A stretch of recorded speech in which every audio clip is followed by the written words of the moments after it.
From the National Newsroom of the Canadian Press, I'm Jason White. Canadians across the country have taken time to reflect on the legacy of residential schools during the 5th National Day for Truth and Reconciliation. Prime Minister Mark Carney spoke at an event in Ottawa. On this National Day for Truth and Reconciliation, we honor survivors and the children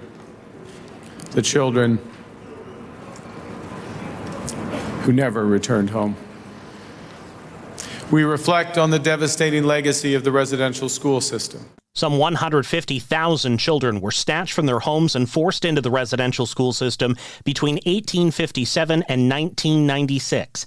An estimated 6,000 children died in the system, but experts say the actual number could be much higher. Canada's forestry industry says new U.S. tariffs targeting their products are unjustified. U.S. President Donald Trump issued a proclamation for the new tariffs on top of existing softwood lumber duties. The new tariffs are scheduled to take effect in about 2 weeks. And Donald Trump is back on his 51st state talk.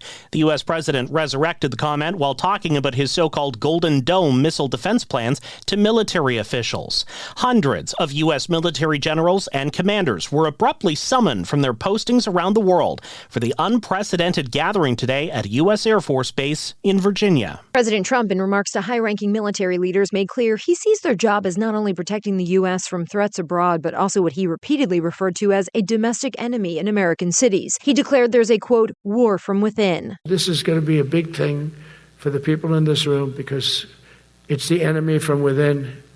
And we have to handle it before it gets out of control. It won't get out of control. The president said he has directed Secretary Hegseth to use what he called dangerous cities, which he says are run by, quote, radical left Democrats, as training grounds for the National Guard. Karen Travers, ABC News, the White House.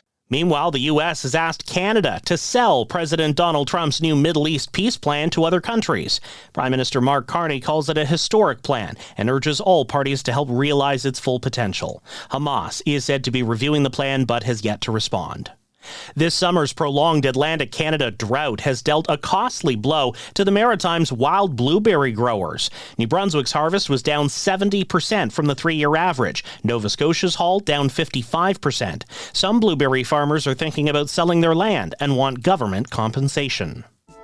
Take a look, it's in a book, a reading rainbow.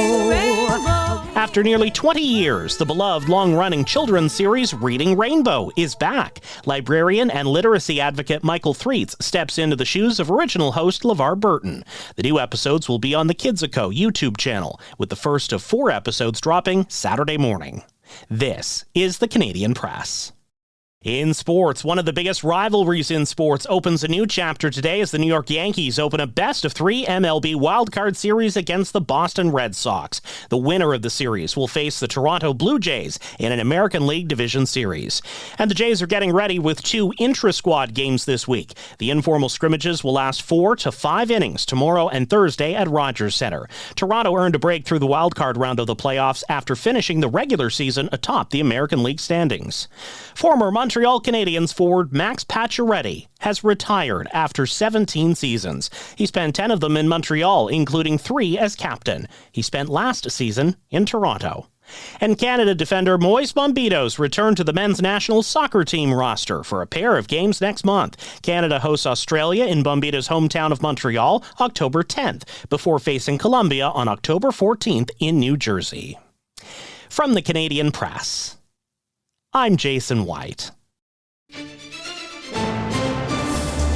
Thanks for listening. Don't forget to follow and subscribe. For more of today's top stories, visit thecanadianpressnews.ca.